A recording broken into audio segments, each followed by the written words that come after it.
Picture this. July of 1974, Manila, Philippines. I was a child growing up under martial law. There was something really big and exciting taking place that month. You could feel it in the air. I remember it so vividly. It wasn't the Olympics. It definitely was not a presidential election because the Philippines was controlled by a dictator. It wasn't even the Pope coming to visit. Get this.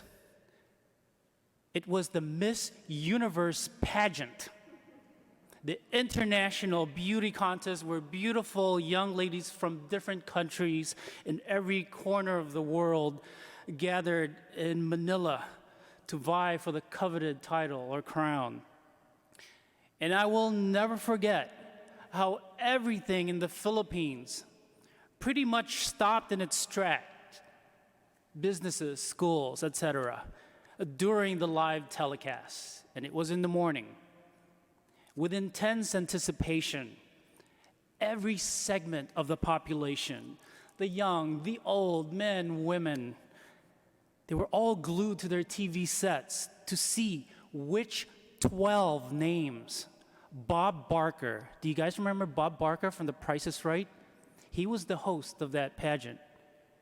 Everyone was so glued to their TV sets to see which 12 contestants, 12 international beauties that Bob Barker would call out as semifinalists.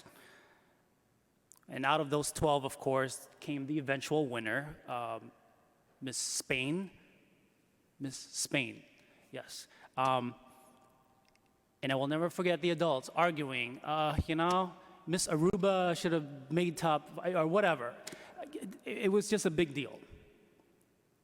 I can just imagine the disciples at the foot of the mountain, waiting, speculating about which names Jesus would announce. What were they feeling? Were they anxious? Were they proud and elated? Or were they frightened? And would they even have accepted the honor if they had known that they would eventually become martyrs in distant lands? And how about the ones who were not chosen? Were they so upset and hurt that they decided to abandon Jesus? Now, it's interesting how Jesus called his apostles by name. Just like each of those 12 candidates at Miss Universe pageant were called by name because something unique was seen in them by the judges. So each of the 12 disciples, now apostles, were called by name because Jesus saw something unique in each and every one of them. A name, you see, carries the weight of someone's story.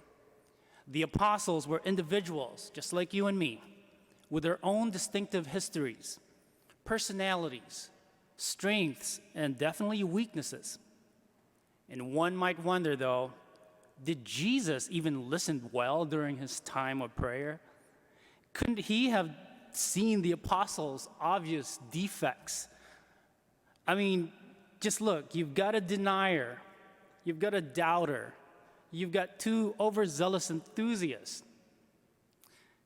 But we forget, however, that the sight of Jesus is much deeper than our superficial judgments can admit. And as we all know, with one notable exception, all of these chosen ones repented, they were transformed, became fearless proclaimers of the risen Lord, and testified to his truth with the giving of their lives. Each one represents the full life of someone who made the sacrifices to follow Jesus. And that's a pretty good top 12, if you ask me. Kudos to the judge. And let's not forget that we too were called by name by Jesus. And it happened at our baptism. We are no different from the apostles in a sense that God already knows us deeply. He knows our defects or imperfections. But God also knows the gifts that he has bestowed on us. He knows how we can use these gifts to respond to the needs of the world. He knows the ministry that we are capable of doing in His name. He knows our vocation so well. But unfortunately for us, it's not always clear what God calls us to do in this world. But the good news is that we have ways of seeing what He asks. And that's through prayer and discernment. We must pray and discern in order to grow in understanding of who we are. That is, who God made us to be.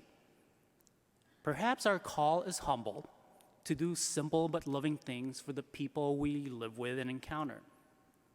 But one thing's for sure, we are called to use our talents and gifts that God has endowed us with to do great things for His kingdom and in the lives of other people.